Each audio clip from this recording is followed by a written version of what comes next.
ನಮ್ಮೂರಲ್ಲಿ ಆಂಜನೇಯ ಸ್ವಾಮಿ ರಥೋತ್ಸವಕ್ಕೆ ಹೋಗೋಣ ಅಂದರೆ ಬೆಂಗಳೂರು ಸಿಕ್ಕಾಪಟ್ಟೆ ಮಳೆ ಕಣ್ರಿ.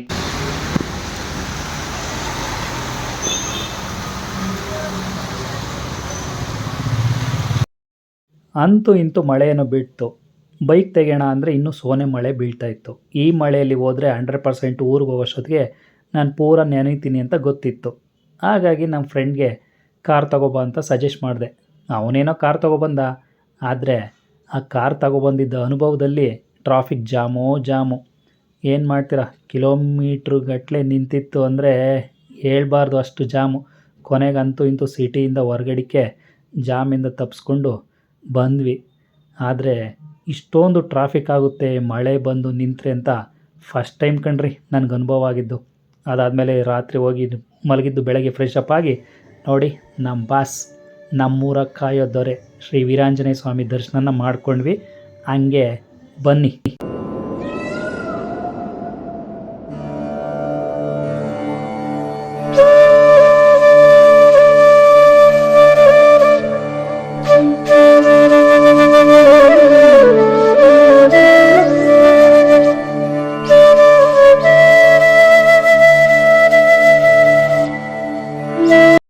ಶ್ರೀರಾಮದೂತ ಆಂಜನೇಯ ಸ್ವಾಮಿ ದರ್ಶನ ಮಾಡಿಕೊಂಡು ದೇವಸ್ಥಾನದ ಮುಂಭಾಗ ಬಂದ್ವಿ ಕಣ್ರಿ.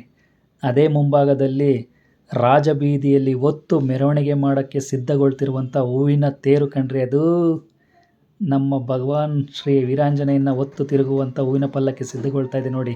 ಅಲ್ಲಿಂದ ನಮ್ಮೂರಲ್ಲಿ ಇನ್ನೊಂದು ಪದ್ಧತಿ ಏನಪ್ಪ ಅಂದರೆ ವಾದ್ಯಗಳ ಮುಖಾಂತರ ಎಲ್ಲ ಮನೆಗಳಿಗೆ ಹೋಗಿ ಆರತಿ ಹೊಳಿಸುವಂಥ ಕಾರ್ಯಕ್ರಮ. ಶ್ರೀ ಭಗವಾನ್ ವೀರಾಂಜನೇಯ ಸ್ವಾಮಿಗೆ ಆರತಿ ಕಾರ್ಯಕ್ರಮಕ್ಕೋಸ್ಕರ.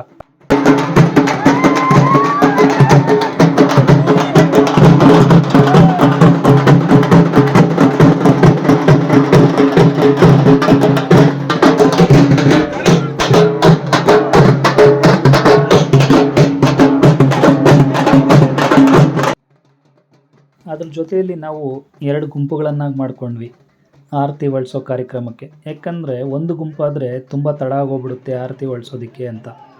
ಅದ್ರ ಜೊತೆಯಲ್ಲಿ ಒಂದು ಗುಂಪು ತೋಟದ ಮನೆಯಲ್ಲಿ ವಾಸ ಮಾಡ್ತಾ ಇರೋರ್ನಂತ ಕರ್ಕೊಂಡು ಬರೋದಕ್ಕೆ, ಆರತಿಗಳನ್ನ ಕರ್ಕೊಂಬರೋಕ್ಕೆ ಒಂದು ಗುಂಪು, ಇನ್ನೊಂದು ಗುಂಪು ಊರಲ್ಲೇ ವಾಸ ಮಾಡ್ತಾ ಇರೋರನ್ನ ಆರತಿಗಳನ್ನ ಹೊಳ್ಸ್ಕೊಂಡು ದೇವಸ್ಥಾನ ಹತ್ರ ಕರೆತರೋಕ್ಕೆ ಅಂತ ಇನ್ನೊಂದು ಗುಂಪು.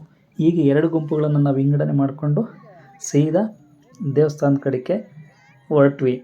ಹಾಗೆ ಹೋಗ್ಬೇಕಾದ್ರೆ ಆರತಿಗಳು ನೋಡೋದಕ್ಕೆ ತುಂಬ ಹೆಮ್ಮೆ ಅಂತಲೇ ಹೇಳ್ಬೋದು. ಯಾಕಂದರೆ ಅಷ್ಟು ತುಂಬ ಚೆನ್ನಾಗಿತ್ತು. ನಮ್ಮೂರಲ್ಲಿ ಫಾರ್ ದ ಫಸ್ಟ್ ಟೈಮು ಈ ಥರ ವಿಭಿನ್ನವಾಗಿ ಆರತಿಗಳನ್ನು ಮಾಡಿದ್ದು. ಇದನ್ನು ನೋಡೋಕ್ಕೆ ನನಗೆ 2 ಕಣ್ಣು ಸಾಲದು ಅಂತಲೇ ಹೇಳ್ಬೋದು.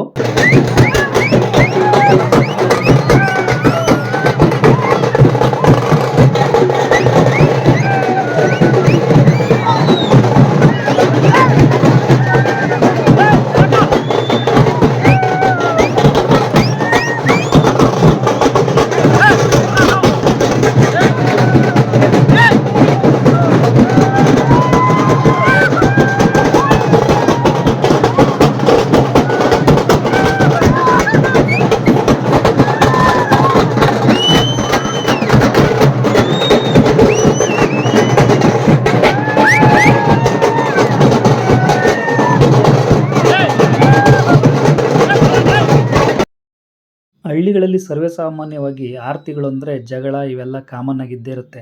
ಅದರಲ್ಲಿ ನಮಗೊಂದು ಟ್ವಿಸ್ಟ್ ಇತ್ತು, ನೋಡೋಣ ಬನ್ನಿ.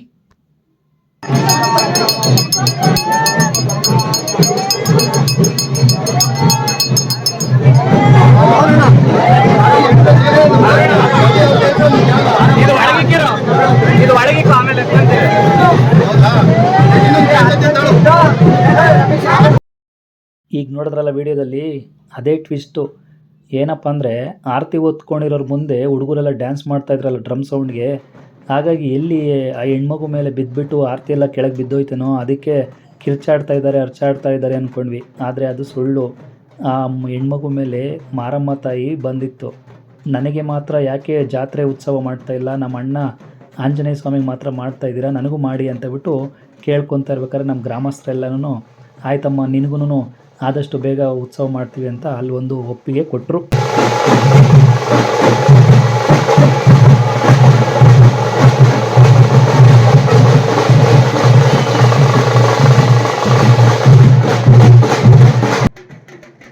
ಇನ್ನೊಂದೇನಪ್ಪ ಅಂದರೆ ಈ ಆರತಿ ಹೊರಡಿಸುವಂಥ ಕಾರ್ಯಕ್ರಮ ಆಯ್ತಲ್ಲ, ಯಪ್ಪ ಇದು ತುಂಬನೇ ಕಷ್ಟಕರ ಆದಂಥ ವಿಚಾರ ಹೇಳಬೇಕು ಅಂದರೆ. ನಾರ್ಮಲ್ಲಾಗಿ ಗಣೇಶನ ಹಬ್ಬ ಇವೆಲ್ಲನೂ ಉತ್ಸವ ಮಾಡಿಬಿಡ್ಬೋದು, ಗಣೇಶನ ವಿಸರ್ಜನೆ ಮಾಡಿಬಿಡ್ಬೋದು. ಆದರೆ ಊರಿನ ಹಬ್ಬ ಅಂತಂದರೆ ಯಾವುದೇ ಜಾತ್ರೆ ಸಮಾರಂಭ ಅಂದರೆ ಊರಿಗೆ ಸಂಬಂಧಪಟ್ಟಿದ್ದು ಆಂಜನೇಯ ಆಗಿರ್ಬೋದು, ಮಾರಮ್ಮನ ಜಾತ್ರೆ ಆಗಿರ್ಬೋದು, ತುಂಬನೇ ಕಷ್ಟಕರ ಆಗಿರುತ್ತೆ. ನಾನು ಫಾರ್ ದ ಫಸ್ಟ್ ಟೈಮು ಈ ಅನುಭವವನ್ನು ಈ ಒಂದು ಜಾತ್ರೆಯಲ್ಲಿ, ನಮ್ಮೂರ ಜಾತ್ರೆಯಲ್ಲಿ ನೋಡಿದ್ದು. ಯಾಕಂದರೆ ಫಸ್ಟೆಲ್ಲ ನಾವು ಚಿಕ್ಕ ಚಿಕ್ಕ ಹುಡುಗರು ನಾವು ಯಾವುದೇ ಆರತಿ ಹೊರಡ್ಸೋ ಕಾರ್ಯಕ್ರಮಕ್ಕೆಲ್ಲ ಹೋಗ್ತಿರ್ಲಿಲ್ಲ, ಬರ್ತಿರ್ಲಿಲ್ಲ. ಆದರೆ ಫಸ್ಟ್ ಟೈಮು ಆರತಿ ಹೊರ್ಡ್ಸೋಕೆ ಹೋಗ್ಬೇಕಾದ್ರೆ ಕಾಲುಗಳೆಲ್ಲ ಸಿಕ್ಕಾಪಟ್ಟೆ ನೋಯ್ತಾ ಇತ್ತು. ಆದರೂ ಹಂಗೂ ಹಿಂಗೂ ಆರತಿಗಳನ್ನ ತೋಟದ ಮನೆಯಿಂದ ಆಗಿರ್ಬೋದು ಅಥವಾ ಹಳ್ಳಿನಾಗೆ ವಾಸ ಮಾಡೋರ ಮನೆಗಳಿಂದ ಆಗಿರ್ಬೋದು ಆರತಿ ಹೊರ್ಡ್ಸ್ಕೊಬಂದು ಕೊನೆಯದಾಗಿ ಆರತಿ ಕಾರ್ಯಕ್ರಮನ ಮುಗಿಸ್ಬಿಟ್ವಿ. ಆ ಒಂದು ಟೈಮಲ್ಲಿ ಮಳೆ ಬರೋದೇನು ಬಂದೇ ಬಿಡ್ತು. ಆದರೂ ಪರವಾಗಿಲ್ಲ, ಸುಮಾರಾಗಿ ಮಾತ್ರ ಮಳೆ ಬಂತು, ಅಷ್ಟಕ್ಕೆ ಸ್ಟಾಪ್ ಆಯಿತು. ಅಂಥ ಏನೂ ಸಮಸ್ಯೆ ಆಗಲಿಲ್ಲ. ಅದೆಲ್ಲ ಮುಗಿಸ್ಕೊಂಡು ಮನೆಗೆ ಹೋಗಿ ಊಟ ಮಾಡಿಕೊಂಡು ಬಂದಿರೋ ರಿಲೇಷನ್ಸ್ಗೆಲ್ಲ ಮಾತಾಡಿಸ್ಕೊಂಡು ಊಟದ ವ್ಯವಸ್ಥೆ ಎಲ್ಲ ಮಾಡಿದ್ವಿ. ಎಲ್ಲರಿಗೂ ಊಟ ಬಡಿಸಿ ಅವ್ರದ್ದು ಊಟ ಮುಗೀತು. ನಾವು ಊಟ ಮುಗಿಸ್ಕೊಂಡು ಮತ್ತೆ ಊರೊಳಗೆ ಎಂಟ್ರಿ ಆಗಿ ಜಾತ್ರೆ ಉತ್ಸವನ ನೋಡೋದಕ್ಕೆ ಅಂತ ಬಂದ್ವಿ. ರಿಲೇಷನ್ಸು ನಾವೆಲ್ಲನೂ ನೋಡಿ ಇಲ್ಲೆಲ್ಲ ಗೊಂಬೆಗಳನ್ನೆಲ್ಲ ಕರೆಸಿದೆ, ಅಲ್ಲಿ ಕಾಣ್ತಿದ್ದಿಲ್ಲ ಅದೇ ತೇರು, ನೋಡ್ಕೊಂಡು ಬನ್ನಿ.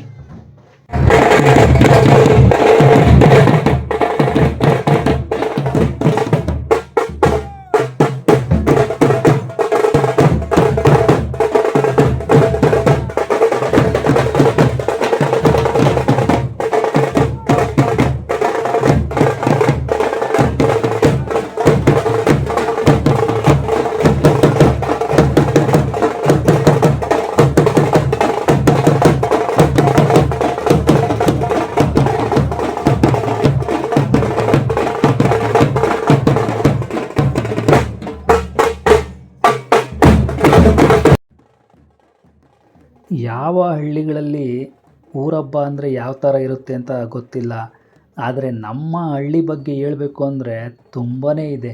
ಏಕೆಂದರೆ ಅನಾದಿ ಕಾಲದಿಂದ ನಮ್ಮ ತಾತ ನಮ್ಮ ಮುತ್ತಾತವರ ಕಾಲದಿಂದನೂ ಗ್ರಾಮದಲ್ಲಿ ಏನೋ ಒಂದು ಗ್ರಾಮ ದೇವತೆ ಉತ್ಸವ ನಡೀತಾ ಇದೆ, ಆಂಜನೇಯ ಸ್ವಾಮಿ ಉತ್ಸವ ನಡೀತಾ ಇದೆ ಅಂದರೆ ಜಗಳನೇ ಇಲ್ಲದೆ ಕಾರ್ಯಕ್ರಮ ಒಂದು ನಡೆದಿರುವ ಇತಿಹಾಸನೇ ಇಲ್ಲ ಅಂತ ಹೇಳ್ತಾರೆ ನಮ್ಮೂರಲ್ಲಿ.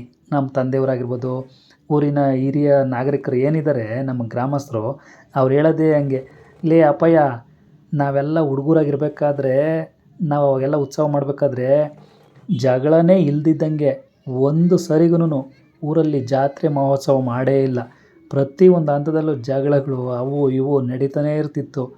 ಫಾರ್ ದ ಫಸ್ಟ್ ಟೈಮು ಇದೇ ವರ್ಷ ಕಂಡ್ರಪ್ಪ, ಯಾವುದೇ ತೊಂದರೆ ತಕರಾರು ಇಲ್ದಿದ್ದಂಗೆ ಎಲ್ಲ ಅಚ್ಚುಕಟ್ಟಾಗಿ ಜಾತ್ರೆ ಕಾರ್ಯಕ್ರಮ ನಡೆದಿರೋದು ಅಂತೇಳ್ಬಿಟ್ಟು ತುಂಬನೇ ಖುಷಿ ವ್ಯಕ್ತಪಡಿಸಿದ್ರು ಊರಿನ ಗ್ರಾಮಸ್ಥರು.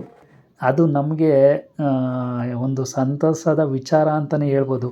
ಯಾಕಂದರೆ ಹಿರಿಯರ ಮಾರ್ಗದರ್ಶನ ಇಲ್ಲದೆ ಹಳ್ಳಿಗಳಲ್ಲಿ ಯಾವುದೇ ಉತ್ಸವ ಮಾಡೋದಕ್ಕೆ ಹೋದ್ರೂ ಏನೋ ಒಂದು ಅಡೆತಡೆಗಳು ಬರ್ತಾನೆ ಇರುತ್ತೆ.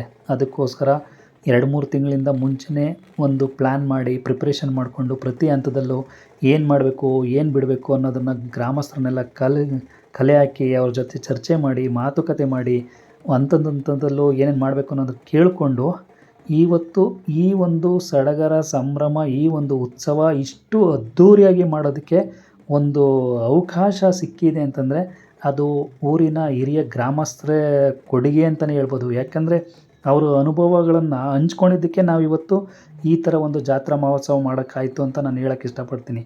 ಇಲ್ಲ ಅಂದಿದ್ರೆ ಆವಾಗಿನ ಪರಿಸ್ಥಿತಿಯಲ್ಲಿ ಏನೇನು ಜಗಳ ತೊಂದರೆಗಳಿರ್ತೋ ಅದೇ ಪರಿಸ್ಥಿತಿಗಳು ಈಗೂ ಆಗ್ಬಿಡ್ತಿತ್ತೇನೋ. ಆದರೆ ಅವರ ಅನುಭವದ ಮಾತುಗಳು ಕೇಳಿದ್ದಾದ್ಮೇಲೆ ನಾವು ಒಂದು ಸ್ಟೆಪ್ ಮುಂದೆ ಹೋಗಿ ಅದಕ್ಕೆ ಯಾವ ಥರ ಪ್ರಿಪ್ರೇಷನ್ ಮಾಡ್ಕೋಬೇಕು ಅಂತ ಮಾಡಿಕೊಂಡು ಈ ಒಂದು ಫಂಕ್ಷನ್ನ ಮಾಡೋಕ್ಕೆ ಸಾಧ್ಯವಾಯಿತು ಅಂತ ಹೇಳೋಕ್ಕೆ ಇಷ್ಟಪಡ್ತೀನಿ. ಕರೆಕ್ಟ್ ಅಲ್ವಾ?